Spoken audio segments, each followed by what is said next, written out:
Good morning, everybody. Good morning. Good morning. Appreciate you all taking your time to be here today, and I know everybody always has a lot going on, so thank you. Okay, I'm just going to give a short little presentation. We're going to talk about a few different things. We're going to start with the 4 R's of nutrient stewardship. It's really important to have the right source, the right rate, the right time, and the right place. And that's in a perfect world, right? I mean, nothing ever goes wrong when you're out in the field. Don't get rain when you're supposed to go out there. So it's difficult to do, but that's what we got to strive for. So how can we do this, and how can we do it economically? Banding fertilizer has proven to be very efficient, economical, and raise your ROI. What it will do, it will cut your fertility expense by half, and it's 2 times as efficient as broadcast. So what we recommend is take that savings, instead of broadcasting it across your entire field, get that where it's supposed to be, when it's supposed to be there through banding. And also another thing, that will feed your crop and not the weeds. So we all have a weed issue, especially the organic farmers, so anything we can do to suppress that issue and suppress weed pressure, the better off we are. This is an illustration of banding compared, so basically what that's showing us is you get your fertilizer out there. If you're banding it, deep banding it, you're using quite a bit less, and it's all being used by the plant. And you can band in several different fashions, whether it's in furrow, 2x2, quite a few different methods. So one thing that we have observed over the years is the value of starters. Starter shines in low soil temps. Here's an illustration of the soil temperature and the percent availability of phosphates. Early spring, every year is a little bit different, especially, I mean, we have some in here from farther north, we have some from all over the country, really, that I see here. Especially up north, the soil temperature is a really big deal. Getting that to the right temperature before you plant so the phosphates are available is very important. Early on in a plant's life, especially corn and beans, phosphorus is very, very important, but yet not readily available generally if the soil temperature is not there. And so that's why it's really important to band with starter, because that is going to be readily available in the format that the plant needs. So the roots will be right there to be able to grab onto that. It won't have to extract it from the soil as much because we'll be feeding it with the correct nutrients.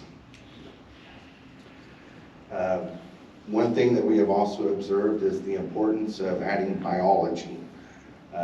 So in furrow, we have quite a few different products, but MVP, it really shines when it's in furrow because it's right there, right where the plant needs it, right by the seed, and it will really help build your root ball.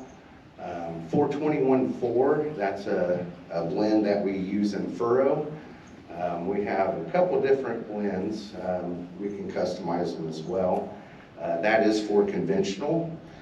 You'll notice the FOS is quite a bit higher than the N and K, and that's for a reason that basically early on in the plant life, excuse me, it is needing quite a bit more FOS.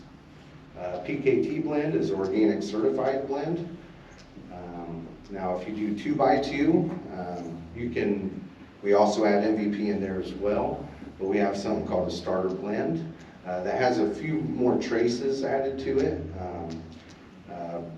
Basically, if you go in furrow, there are certain micronutrients that you don't want to put right near the seed. It can be very harmful, such as boron. But if you go a little bit out of this in furrow, like in a 2x2, then you can start adding, your sulfurs, your boron, things like that, in a little bit higher doses. Pillar is organic certified product, and 202 is also organic certified. This here is an in-furrow application from Southern Illinois from a few years ago. You can see there it was the blend was 5 gallons of 421-4, so this was a conventional farm. Added a ½ gallon of traces and 3 gallons of SP1, which is now MVP. We've improved that formula over the years. That yielded 291.2 bushel. There was also a check, you'll see there. We didn't add the starter, and the yield was 239.2. I would say that paid.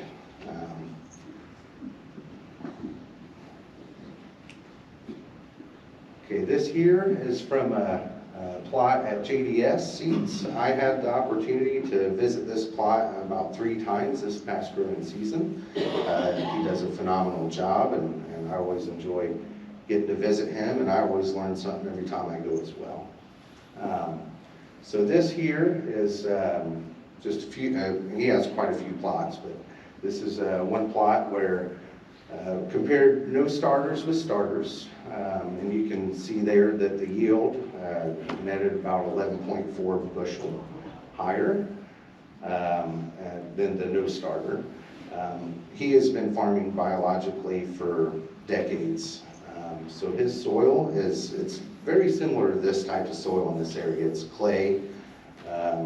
If it's not alive with biology, then it tends to get very compacted. He doesn't necessarily have those issues because he has been farming biologically for so many years. So those are pretty good yields for that area. We also added Blue N. That's a foliar product. It is organic certified as well. What that is, it's an N fixer. It's a set of microbes. We did not see too much of a gain there this year on that. One reason that we think that is because it wasn't, it had adequate nitrogen already. That's not, so where we have seen that shine is where if turns off dry, when it turns off dry, sometimes the nutrients are not readily available through the soil. So you kind of give it that kick start. And that is an endophyte, so it actually lives within the plant. So after you put it on foliarly, it will actually live within the plant through the life of the plant. If I may make a comment there, yes. That was a fairly low population plot. And because of that, the ears were filled to the tip. There just wasn't any room to get additional yield. Had he had 32,000, we would have probably seen a yield increase. So that's not, I recorded it because that's what we had. But I think it's important that we recognize where we can use it to our advantage and where it may not help us. Yes. And beautiful ears, by the way, right there's a picture of them.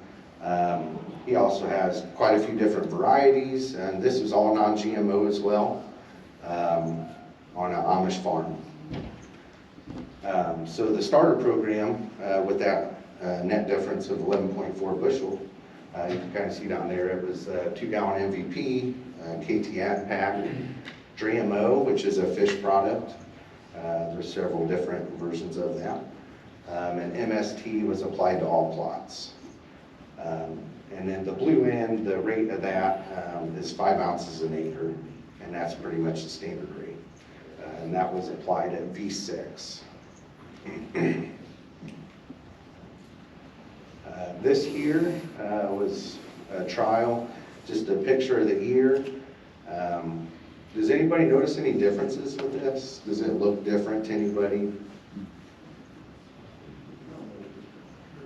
A little bit. and that was just 1 gallon in furrow and 1 gallon broadcast difference of SP1, which is now MVP. So that created a pretty significant difference just for 2 gallons throughout the season of MVP. Gary, do you know what field that was in? Where that was from, do you remember? That was research, I think, that was done out in Pennsylvania, right, Dean? If I'm not mistaken. It's very possible, I don't recall that. Yeah, it's from a number of years ago. But just the whole idea that just biology is helping make that ear bigger and better, so. And that was the only difference, was the MVP, or the SP1.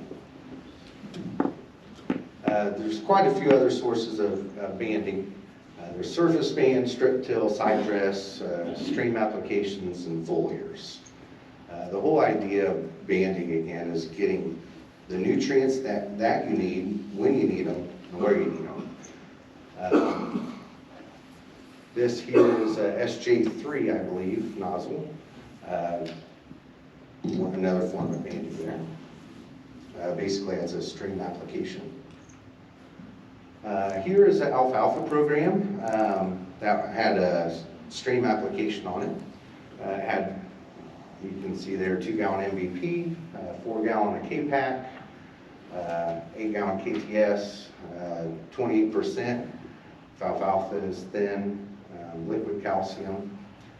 Calcium is something that I've observed to be pretty important and is often overlooked in many programs. And I think one reason for that could be it doesn't play nice with like phosphorus, for instance. If you ever mix those two together, try it in a little jar test if you never have when you get home, and let me know what you come up with. It'll be like curdled milk and it happens instantaneously. So please don't put that together or else you'll be pretty mad at us. And then also if you're organic, like chicken litter and gypsum, especially around here in these clay soils, really helps flocculate the soil. It's a good calcium source as well as a sulfur source. And what that will do, and you can apply that pretty much anytime throughout the year, probably like right now even. A lot of times, especially on the clay, we like to see about 500 pounds or so, depending on your soluble levels of calcium. That's the other thing about gypsum, is it is very soluble. So once you put it on, it will move through the soil profile, and it will be readily available for the plant. So that it doesn't have to. Here's a sample soybean program. That was, we stream applied at R1. Again, it was 2 gallon MVP, some AgriBoost PK, KTS, ATS, and depending on your K and nitrogen levels, sometimes, you know, the ATS could be better in some cases, or KTS. There's also sometimes a pretty significant price difference. So sometimes that will help you determine which one may be best as well. There's about 3/4 gallon of biohumus. Humics are very important as well. We like to add those at the right time and the right place as well.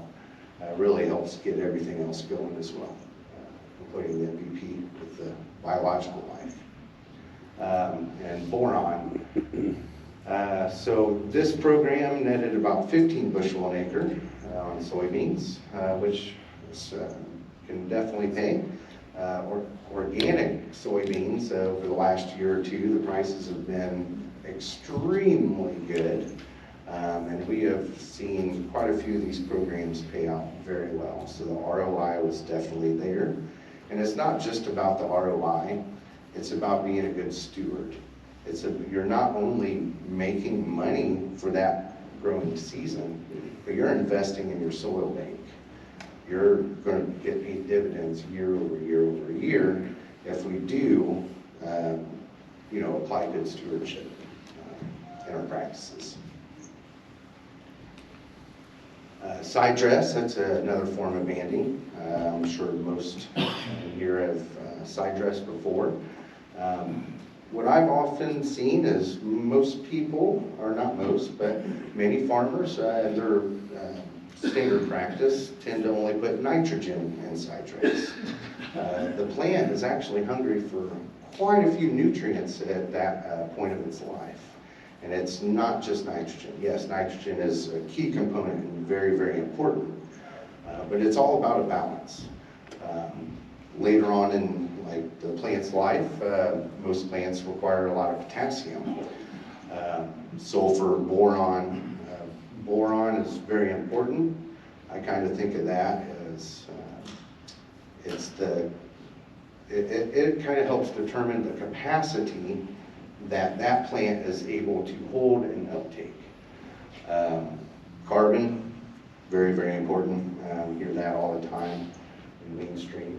And MVP, that's the biological package. If you haven't noticed kind of the commonality, we like to add MVP anytime we go out on the field, especially when you're banding it, because you're getting very concentrated amounts of those good microbes and readily available. Foliar feeding, that's another form.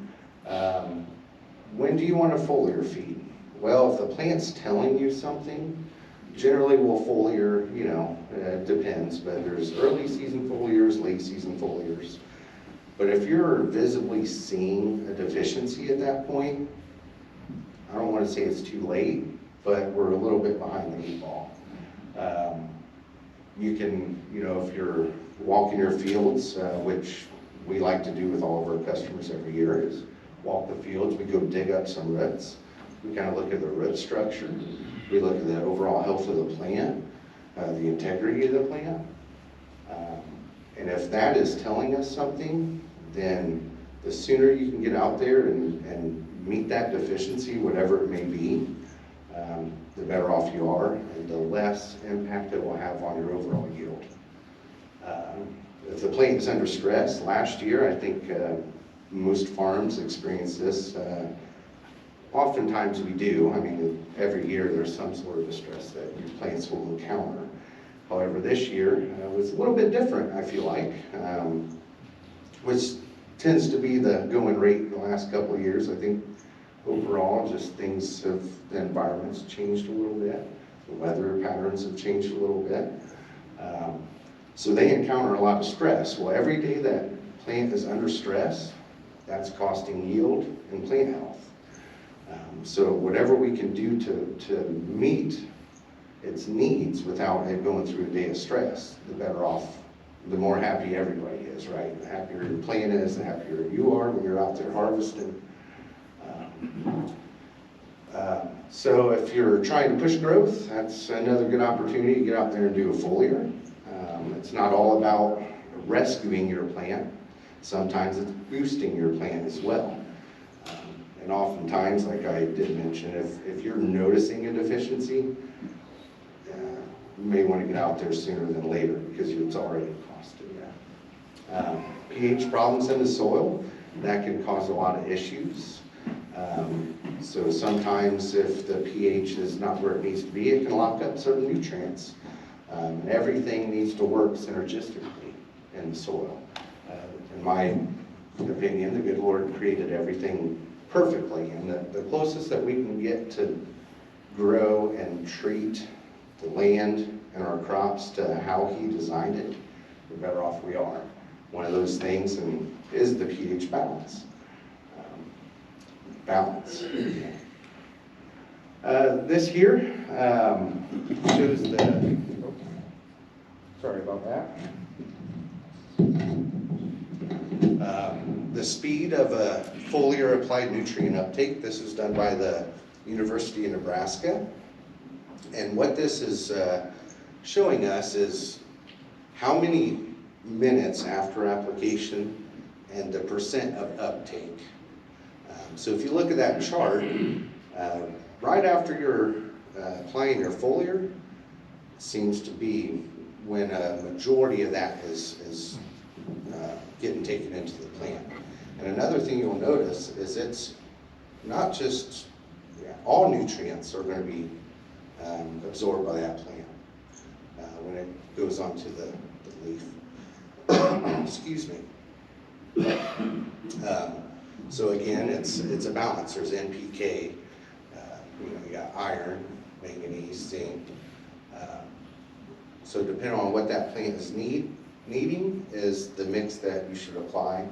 And we are also able to assist with that. We do custom blends. So that's another thing that, if you take soil samples or plant tissue analysis and it's showing a deficiency in a certain micronutrient, we can add that if it plays nice and ship it all together. Saves you a lot of time in mixing. Yes, sir. Is there a preferred time of day for foliar feed? So research has shown early in the morning or late in the evening. And especially like this year, so there was some really hot, dry days. That plant, when it is encountering stress at those peak times of the heat of the day, tend to go dormant, okay? So the stomata are not as active, which that's what allows the plant to absorb those nutrients. Now, if that plant and the stomata are dormant, they're not looking to take in stuff. So it's much more effective of all the research that I've seen to do it at the right time of day. Also, another thing, if you're adding biology to that, there are certain times that, like when the sun is really hot, those biologicals, when you add them to your foliar, it's going to help the plant absorb some, but again, if the stress is there, it's really going to negate you're not going to get the full benefits. Thank you. So we have AgriEnergy Plus. That's a new product that we have this year. It's a new blend. It's a 3-5-15 product. We are using an acetate form of potassium. And the reason we're using acetate form is if you look at the chart to the right, that is the most readily available form. Okay, this is a conventional product. We do have organic certified products as well, but this is only for conventional. But if you look at the difference there, you're getting more bang out of your buck, okay? Because it is right there ready. The plant is ready to use it immediately. And in that, we also, because generally foliars are done, you can do early foliars, but it's going to, we added sulfur, boron, manganese, and zinc, which are, we can add other things to it as well, but those tend to be the common micronutrients that are needed and we see deficiencies of pretty often.